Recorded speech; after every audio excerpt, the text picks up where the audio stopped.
Good evening, good evening. It's 6:42, the Monday evening after the first day of the school year.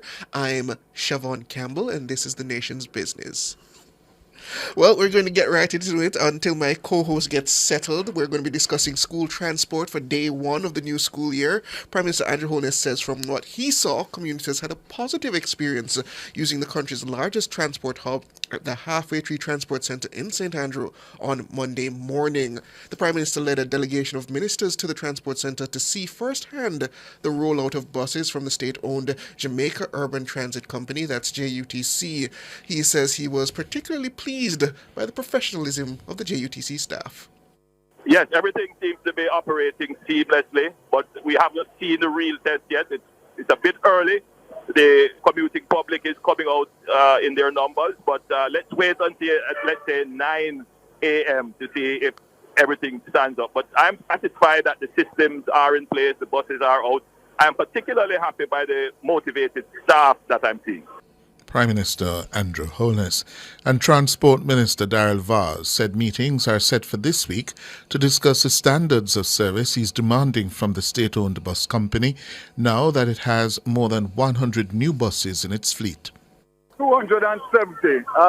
So basically we have 170 new buses and 100 of the older buses. So that's a big improvement in terms of the efficiency and, of course, the reliability.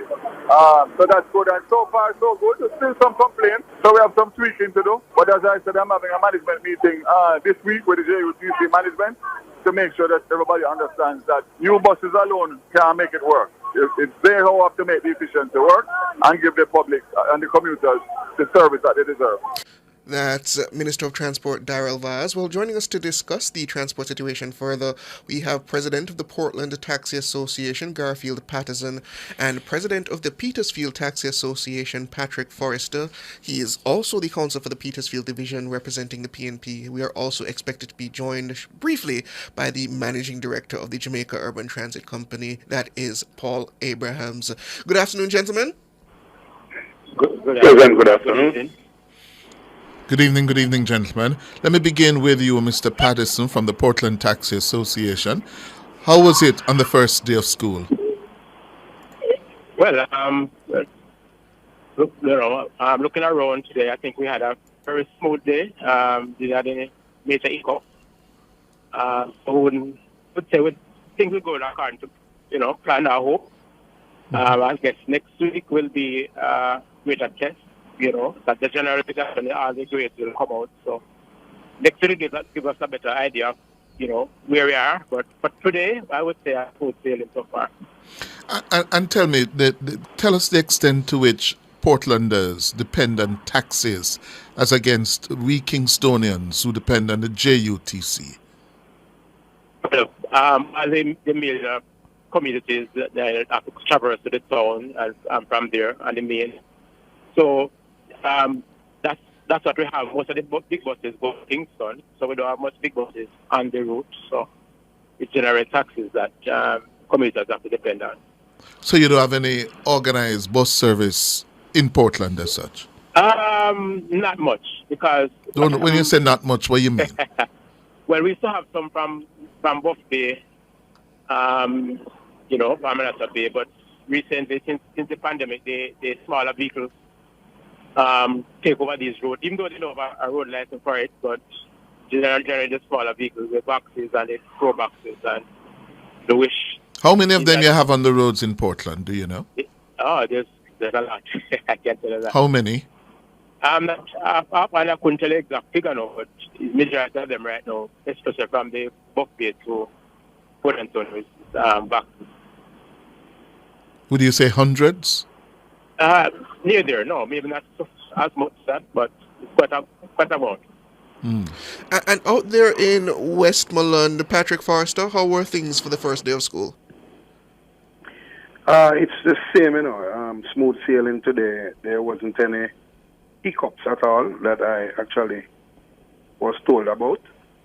The operators, both taxis, route taxis and stage carriage, were out in their numbers, and I must commend them also for their professionalism and the courtesy that they exercised today.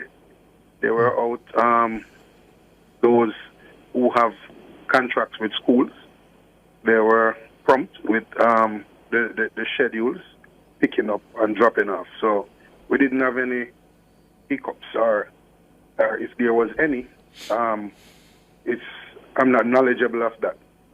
So it was. And you had enough basically a seats? smooth sailing. You had enough seats given the demand?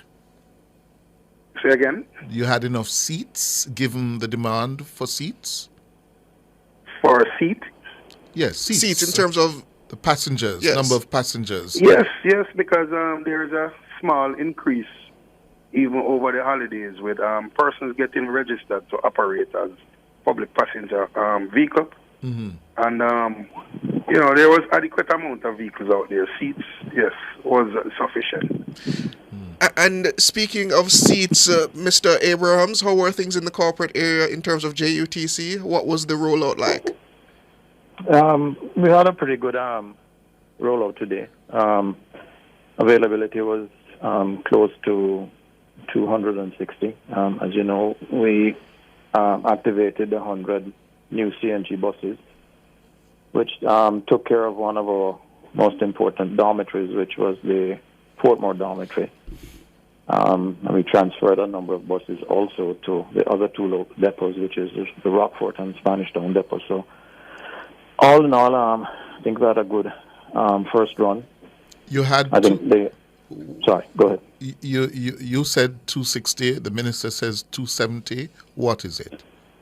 No, it's within that region. I mean, availability with the aging fleet fluctuates. Mm-hmm. So, I mean, when you're speaking about 200 plus buses, I mean, 10 buses are really not a number that because it's availability. They go in and sometimes they break down and they come back out and they fix them.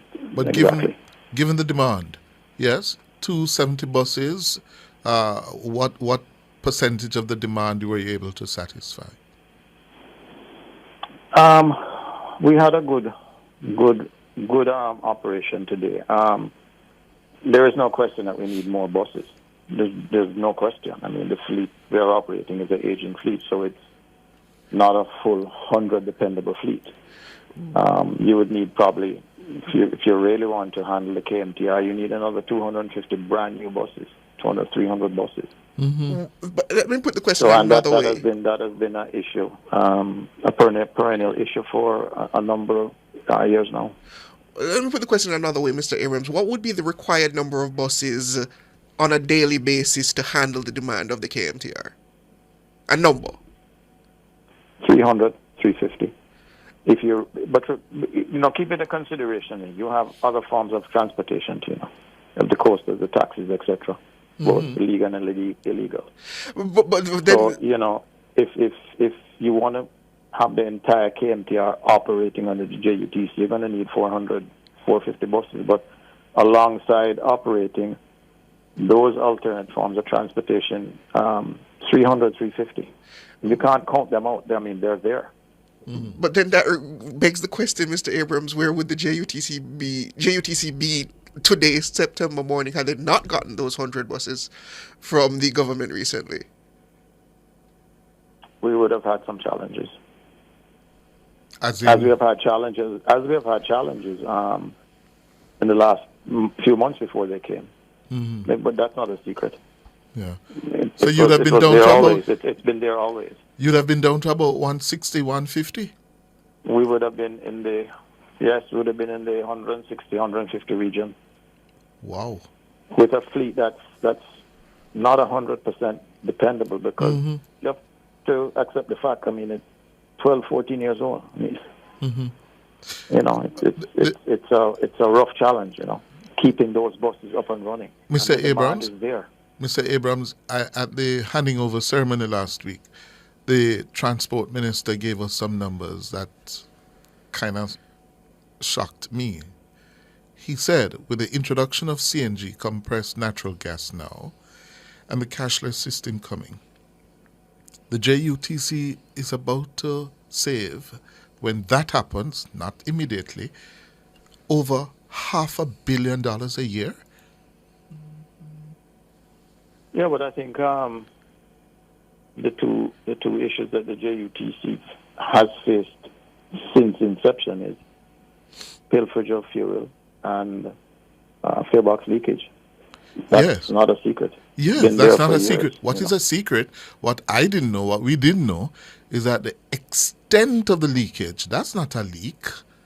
That's hemorrhaging. Well, when I say we use the word leakage, we call that leakage. But I know, but I'm saying it's a misnomer. It's really hemorrhaging to be losing $500 million a year.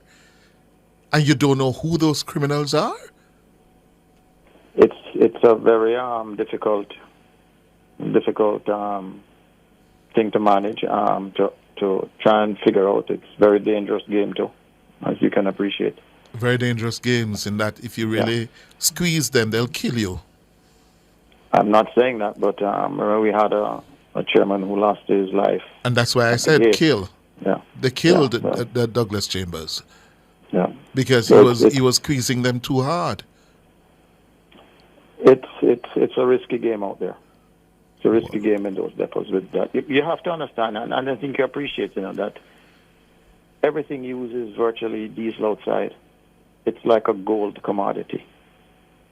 Every coaster, every highest van, every truck, every bus, diesel outside is not just a JUTC issue.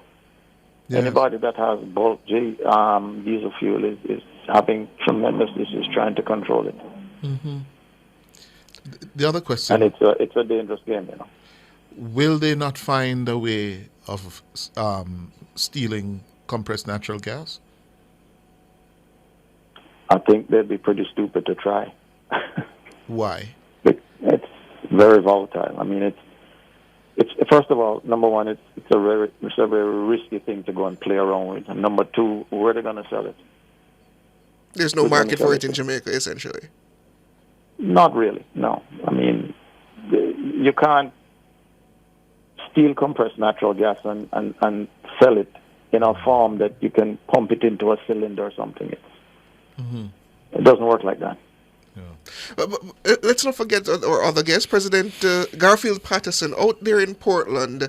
I know there have been calls for a unified transport system for students, but I've always wondered how would that work for areas such as yours, which have a lot of hilly terrain, a lot of difficult areas to traverse. Would you be able to envision a system of transport for students that would work and function effectively in that kind of terrain? Yes, I think it could work, because in some of these communities, it doesn't go right to the town. They might come to one of the major towns, so the students will have to get another bus. So if you even want a bus on the main road, which help, because the way that most of the students are traversing these days, it's not ethical, There's so much things happening. They have to be sitting in each other's laps, and it just doesn't foster a good environment for the future. So I would welcome one of these buses or two, just to help out the students especially, so they can traverse in a more dignified manner. And how about you, Mr. Forrester, over there in Westmoreland? You are speaking of those government buses or the contract buses, such as the coasters? As I said, just a unified control system for transporting students. It does not necessarily have to be the government JUTC buses. What we have in the Westmoreland, it's working, and it's working effectively. We have registered operators who actually have contracts with different schools depending on the area, the geographical area, of which the school is located, and where they have to traverse to go to those schools. We have a system here in Westmoreland. A couple of the schools who used to face those kind of difficulties have gone into contracts with operators, and it has been working. So it exists here, and it's working very well. And back to you, Managing Director Abrahams. I see a YouTuber asking an interesting question. I know that you received about 170 new CNG buses to date, or just 170 new buses to date, if I'm correct, right? Yes, that's correct. The question then remains, what has happened to the buses that existed before? Because it would seem that you would use those to boost up the fleet that was in existence. Is it that some buses have been essentially taken offline as a result of the new influx? Yes. Well, at one point they become very expensive to maintain. The reliability becomes a challenge. So we tend to use them in special situations, such mostly as peak operations. As public transportation is based around peak, morning and evening, you move bulk of your passengers in that period of time. So we selectively have to use some of those vehicles just to move the commuters, and it's geared strictly towards those peak operation hours. You're moving thousands of passengers in very short windows. In the morning times, between the hours of say 6:30 and 8, you may be moving thousands of persons in that small window, and the same principle applies in the evening. That window between 3:34 back to 6:37, you're moving thousands of people. It's a very short window to move so many people through so many different routes, through so many different locations. Your minister, Mr. Abrams, is on a push now for much, much, much greater efficiency. He says he'll be meeting with you and your board to give you a mandate. Yes, one of the efficiencies, of course, reducing the hemorrhaging of the bottom line of the JUTC. And going cashless is critical to that. Given where you are now, when will you go cashless at JUTC? I think that we will probably be going cashless by January. We are in the process right now of transitioning the cards, the older card to the newer card. They came in a bit late, so we're in the process of getting those cards out to the commuters now. For example, if you have a smarter card, you can go in and you can get your new card, your new smart card. So it's a matter of transitioning those cards. We have 2 validators on the buses right now. That is to accommodate and not disenfranchise anyone who has an older card. But the thrust right now is to get the new cards out, and slowly as the new cards go out, they'll be using the newer machine, and we'll be withdrawing the older machine, and the cashless portion will start then. I still have a few questions about this cashless system. We've tried to go this route before, but at the end of the day, the consumer is king, and I suppose the consumer, for the most part, having to rely on multiple forms of transportation, some of them not taking cashless cards. How do you solve that issue of getting the vast majority of commuters over to the cashless system in order to cut out that potential pilferage? Well, I think it's going to take a little time, but I think the benefits of the card, and I think one of the issues that has faced the systems around the world is that you have to have convenience. You can't line up anymore to buy a ticket for a bus. You have to be able to use your bank account to transfer it onto the card. You have to be able to do those levels of convenience, so that when you do take a bus, wherever you take a bus, you don't have to line up to load your card and then go and find a bus. And the convenience factor is the most important thing. I mean, a lot of countries that we have looked at still do have a bit of cash that they use on the bus, but the majority of them are transitioning. And we believe our transition will take us some time but the process is we have to start somewhere, and we're starting in January. So my next question really is it going to be a requirement for JUTC commuters to have a cashless card, or will the bus conductors or operators, I should say, still take cash at the actual bus? I think it will be the board has mandated that it will be mandated that you have to have a card. There are things that we're going to do with that, such as attractive specials, such as, you may be able to, the system will allow you to ride the bus at a discounted rate on a Saturday, discounted rate on a Sunday. Of course, we have a very discounted rate of $50 for an adult now, and so those are things that we are going to promote heavily, and it would suit you to have a card and be able to ride the bus at a very reasonable fare. Mm-hmm. The thing with that is we have to ensure that when we do offer these specials and we're able to do these benefits, that we are able to move the commuters also.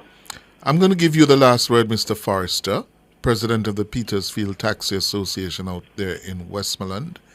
If there's one thing you'd want the authorities, Minister Vaz, to know, or Mr. Abrams, what is that? I'm not sure I understand it. All right, our taxi operators, especially in Westmoreland, have been having, a bit of challenges every now and then as it relates to the entire delivery of road license applications. The time factor.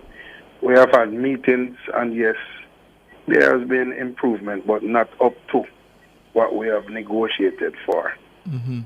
So we would love for the authority to look into that and see what they can do in relation to that. Also to make it a little bit more easier for taxi operators to access new, efficient, clean, and safe vehicle for the public transportation system. Thank you very much. Patrick Forrester, President of the Petersfield Taxi Association, the Managing Director of the Jamaica Urban Transit Company, Paul Abrams, and we had before them the President of the Portland Taxi Association, Garfield Patterson. Thank you very much, gentlemen. You're welcome. Thank you, and everybody keep safe. Good. This is Nationwide at 5.